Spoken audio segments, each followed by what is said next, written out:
നീ നിന്റെ വാപ്പയെ കണ്ടിട്ടുണ്ടോ മോളെ? ആ പാവം പൊട്ടനെ.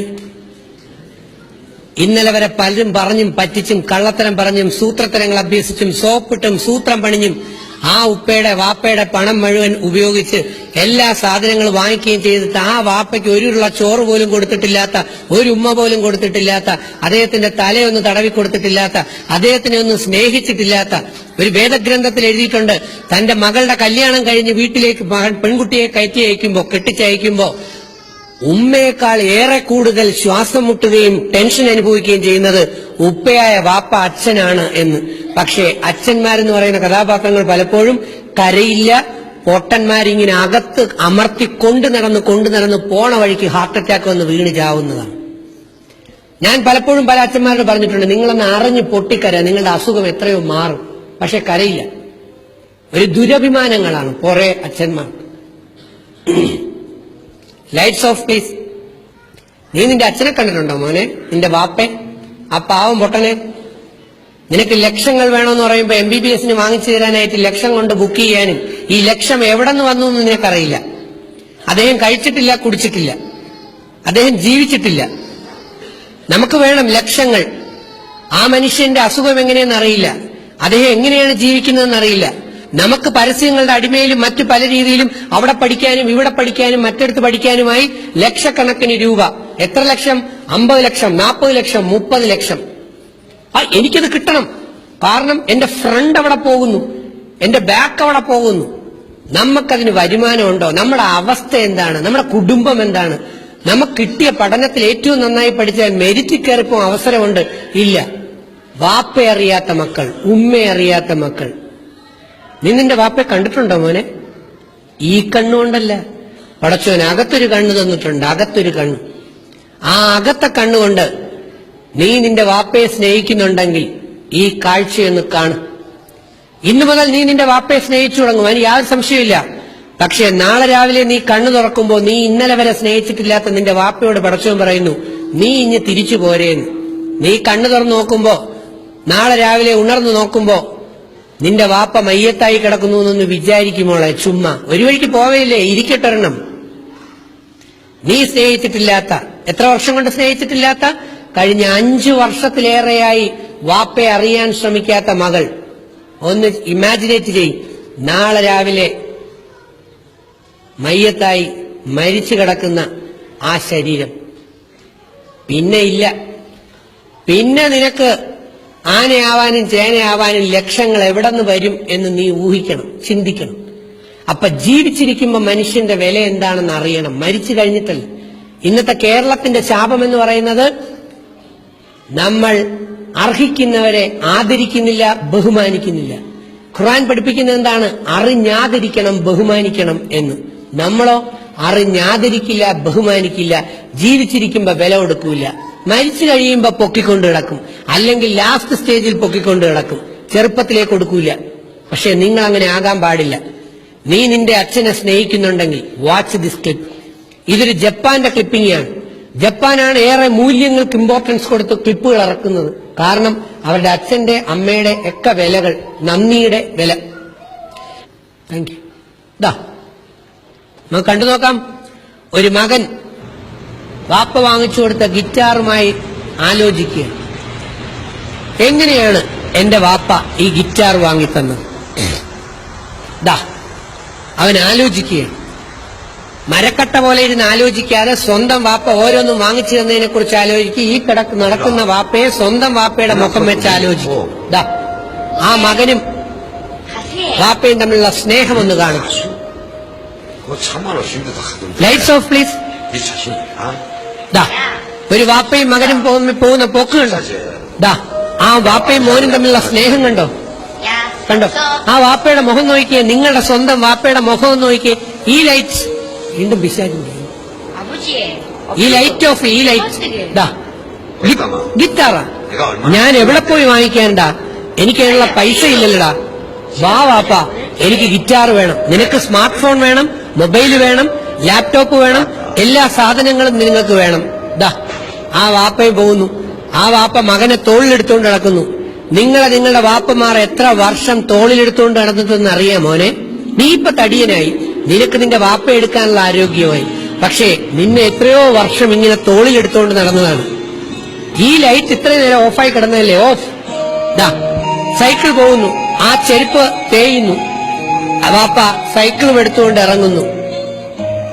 കണ്ടോ? ദാ സൈക്കിളുമായിട്ട് വാപ്പ പോയി തെണ്ടുകയാണ് ഓരോ സ്ഥലത്തും. എവിടെ? എനിക്കൊരൽപ്പം പണം തരൂ, എന്റെ മകന് ഗിറ്റാർ വാങ്ങാൻ. വീട്ടിൽ അമ്മ ശരീരം തളർന്നു കിടക്കുന്നു. കണ്ടോ? മകൻ വെള്ളം ചൂടാക്കി അമ്മയെ ശുശ്രൂഷിക്കുന്നു. കണ്ടോ? അമ്മയുടെ ശരീരം തളർന്നുപോയി. നാളെ നിങ്ങളുടെ ഉമ്മയുടെ ശരീരവും തളർന്നു പോകാം. എന്തും എപ്പോഴും സംഭവിക്കാം. ദാ അമ്മയ്ക്ക് കഞ്ഞി കോരി കൊടുക്കുന്നു. നീ നിന്റെ അമ്മയ്ക്ക് ഒരുള്ള ചോറ് കൊടുക്കുമോ മോനെ? ഉമ്മയ്ക്ക് ഇല്ലാന്ന് നേരത്തെ പറഞ്ഞു കഴിഞ്ഞു. ദാ അച്ഛൻ പോയി തെണ്ടുകയാണ്. തെണ്ടുന്നു എന്ന് തന്നെ പറയാം. കണ്ടോ? എനിക്കൊരൽപ്പം പണം തരൂ. നിങ്ങളുടെ അച്ഛന്മാർ എത്രയോ അറബികളുടെ അടിയോ അല്ലെങ്കിൽ ചീത്തവിളിയും വഴക്കും കേൾക്കുന്നു. ദാ പിടിച്ചു തള്ളുന്നു. കണ്ടോ? എത്രയോ സ്ഥലങ്ങളിൽ നിന്നാണ് നിങ്ങളുടെ വാപ്പമാര് പീഡനം അനുഭവിക്കുന്നത് നിങ്ങൾക്ക് അറിയാമോ? ദാ നിങ്ങൾ അറിഞ്ഞിട്ടില്ല നിങ്ങളുടെ വാപ്പയുടെ വേദന. കാരണം വാപ്പയെ സ്നേഹിച്ചിട്ടില്ലാത്ത മക്കൾ. ദാ കാരണം വാപ്പയ്ക്ക് ഒന്നും വാങ്ങിച്ചു കൊടുക്കാൻ കഴിയില്ല. ദാ മകൻ പോയി എന്ന് പ്രാർത്ഥിക്കുന്നു, എന്റെ വാപ്പയ്ക്ക് ജോലി കൊടുക്കണേ, എന്റെ ഉമ്മയുടെ അസുഖം മാറ്റണേന്ന്. നീ നിന്റെ വാപ്പയ്ക്കും ഉമ്മയ്ക്കും വേണ്ടി പ്രാർത്ഥിക്കാറുണ്ടോ മക്കളെ? ദാ ജപ്പാന്റെ തെരുവിലൂടെ പോകുന്ന ആ വാപ്പ അച്ഛൻ കണ്ടു, ജപ്പാന്റെ തെരുവിൽ ഗിറ്റാറുകൾ കടയിൽ നിരത്തി വെച്ചിരിക്കുന്നു. കണ്ടോ? എന്റെ കയ്യിൽ ഒരു തുട്ട് മാത്രമേ ഉള്ളൂ. ദാ ആ വാപ്പയുടെ കണ്ണുനീരെന്ന് കണ്ടേ? നിന്റെ വാപ്പയുടെ കണ്ണുനീർ. എന്റെ മകൾക്ക് വേണ്ടി എനിക്കൊന്നും വാങ്ങിച്ചു കൊടുക്കാൻ പറ്റുന്നില്ലല്ലോ. അങ്ങനെ ആ വാപ്പ തീരുമാനിച്ചു. നിവൃത്തിയില്ലാത്ത ഗതികേടിന്റെ ഫലം കൊണ്ട് ആ ജപ്പാന്റെ കട ഇടിച്ചു പൊളിച്ചു. അദ്ദേഹം ആ ഗിറ്റാർ മോഷ്ടിച്ചു. ഒരിക്കലും മോഷണം നല്ലതല്ല, പക്ഷെ ഒരു വാപ്പയുടെ ഗതികേടാണ്, ഒരച്ഛന്റെ ഗതികേടാണ്. തന്റെ മകന്റെ ആഗ്രഹം സാധിച്ചു കൊടുക്കാൻ, തന്റെ മകളുടെ ആഗ്രഹം സാധിച്ചു കൊടുക്കാൻ വേണ്ടി അദ്ദേഹം ഓടുന്നു. അദ്ദേഹം ഓടുകയാണ്. തന്റെ മകൻ തന്റെ വാപ്പയും വരുന്നത് കാത്തിരിക്കുകയാണ്. നീ നിന്റെ വാപ്പ ജോലി കഴിഞ്ഞ് വരുന്നത് കാത്തിരിക്കോണ്ട മോനെ? നീ ഒരു ആശ്വാസമായിട്ടുണ്ടോ നിന്റെ വാപ്പയ്ക്ക്? ദാ വാപ്പ സൈക്കിൾ ചവിട്ടി ആഞ്ഞു കയറി വരികയാണ്. പക്ഷെ ലെവൽ ക്രോസ് ക്രോസ് ചെയ്യുന്നത് അച്ഛൻ അറിഞ്ഞില്ല. മകൻ രക്ഷിക്കാൻ വന്നു. പക്ഷെ അപ്പോഴും ലെവൽ ക്രോസ് തട്ടി ഗിറ്റാർ വെളിയിലും അച്ഛൻ വാപ്പ റെയിൽവേ ട്രാക്കിൽ തലയിടിച്ചു വീണു. ഞാൻ നാട്ടിൽ പറയാറുണ്ട്, ഗൾഫിൽ നിന്ന് വാപ്പമാർ പെട്ടിയുമായി വരുന്ന പെട്ടിയും കാത്ത് മക്കളിരിക്കും. പെട്ടിക്കകത്ത സാധനം. പക്ഷെ ഈ പെട്ടി നിറയ്ക്കാൻ വാപ്പമാര് കിടന്ന് പാടുപെടുന്നത്. വാപ്പ എണീക്കാൻ ശ്രമിച്ചു.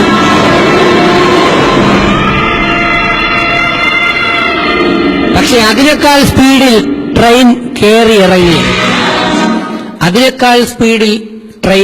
ഇറങ്ങി. Lights on please. ഞാൻ കേരളത്തിൽ പറയാറുണ്ട്, ഗൾഫിൽ നിന്ന് പെട്ടിയുമായി വാപ്പ വരുമ്പോ വാപ്പയുടെ പെട്ടിക്കകത്ത് എന്തൊക്കെ സാധനമുണ്ടെന്ന് നോക്കാൻ മക്കൾ അവിടെ നിറഞ്ഞു കിടപ്പുണ്ട്. പക്ഷെ ഈ പെട്ടി നിറയ്ക്കാൻ വേണ്ടി ഓരോ വാപ്പമാര് കിടന്ന് കഷ്ടപ്പെടുന്ന അവസ്ഥ. ഇല്ലാത്ത പണം കടവും കൂടെ വാങ്ങിച്ചുകൊണ്ട് ഗൾഫിലേക്ക് നിന്നും കേരളത്തിലേക്ക് തിരിച്ചോടുമ്പോൾ ഒരവസ്ഥ. നിങ്ങൾ ഇവിടെ കൂടെ നിന്ന് എല്ലാം സന്തോഷിക്കുന്നു, സുഖിക്കുന്നു. Lights full on. ഇവിടെ വന്ന പെൺമക്കളുടെ വാപ്പമാരുണ്ടെങ്കിൽ ഒന്ന് എണീച്ച്.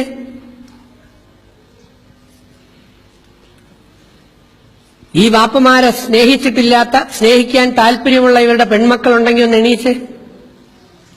Come on quick. നിന്റെ വാപ്പയ്ക്ക് ഇന്നുവരെ നീ കൊടുത്തിട്ടില്ലാത്ത, നീ നിന്നെ വാപ്പയെ സ്നേഹിച്ചിട്ടില്ലാത്ത മക്കൾ ഓടിച്ചെന്ന് ആ വാപ്പയ്ക്ക് ഒരു ഉമ്മയും കൊടുത്ത് കെട്ടിപ്പിടിച്ച് പൊട്ടിക്കരയുകയാണ് വേണ്ടത് പടച്ചോന്റെ നാമത്തിൽ. കാരണം നിനക്ക് ഈ ഭൂമിയിൽ ജന്മം തന്ന വാപ്പ. ഇനി കാണ് ഓരോ വാപ്പമാരുടെയും സന്തോഷം. വരുന്ന മകളുടെ കണ്ണും കാണുക, വരുന്ന വാപ്പയുടെ കണ്ണും മക്കളൊന്ന് കാണുക. കണ്ടോ? കാണണം, അറിയണം. ഓരോ കുട്ടികളും പാരന്റ്സിനെ അറിയണം. തന്റെ വാപ്പ അച്ഛൻ അനുഭവിക്കുന്ന കഷ്ടത അറിയണം, അവരുടെ ഹൃദയം അറിയണം. അങ്ങനെ ഒരു ലൈഫ് ഉണ്ടെന്നറിയണം. അങ്ങനെ തിരിച്ചറിയുന്ന പെൺകുട്ടിക്ക് മാത്രമേ ഭാവിയിൽ അവളുടെ ഭർത്താവിനെ സ്നേഹിക്കാൻ പറ്റൂ, ആ പയ്യനെ അവന്റെ ഭാര്യയെ സ്നേഹിക്കാൻ പറ്റൂ. ഇല്ലാത്തവർക്ക് അത് നടക്കില്ല. കാരണം ആ ജീൻ ആക്ഷൻ ഇല്ല. ഇപ്പൊ നീ യഥാർത്ഥ നല്ല കുട്ടിയായി, നല്ല മകളായി. അതാണ് ആദ്യം വേണ്ടത്. ആ വാപ്പയുടെ സന്തോഷം. ഓരോ വാപ്പമാരുടെയും സന്തോഷം. എന്റെ കണക്കുകൂട്ടൽ ശരിയാണെങ്കിൽ കഴിഞ്ഞ 5 വർഷത്തിനകത്ത് വാപ്പമാർ ഇത്രയും സന്തോഷിച്ചിട്ടുണ്ടാകില്ല. കാരണം നിങ്ങൾ ആ വാപ്പയൊന്ന് തൊട്ടിട്ട് പോലുമില്ല. പലരും വാപ്പയ്ക്കൊന്ന് തലയിൽ ടൈഗർ ബോംബ് പരട്ടി പോലും കൊടുക്കിട്ടില്ല. വാപ്പയ്ക്ക് തലവേദന ഉണ്ടോ, വരുമ്പോ എന്നാ ഒരു ഗ്ലാസ് ചായ അല്ലെങ്കിൽ ഒരു ഉരുള. നാളെ മുതൽ കഴിക്കുന്നതിന് മുമ്പ് നീ നിന്റെ വാപ്പയ്ക്ക് ഒരു ഉരുള കൊടുത്തു നോക്ക്, നിനക്ക് ദൈവം പുണ്യം തരുന്ന കാണാം. കാരണം മരിച്ചു കഴിഞ്ഞിട്ട് സ്നേഹിക്കുന്നത് വിഡ്ഢികളാണ്. ജീവിച്ചിരിക്കുമ്പോ സ്നേഹിക്കണം.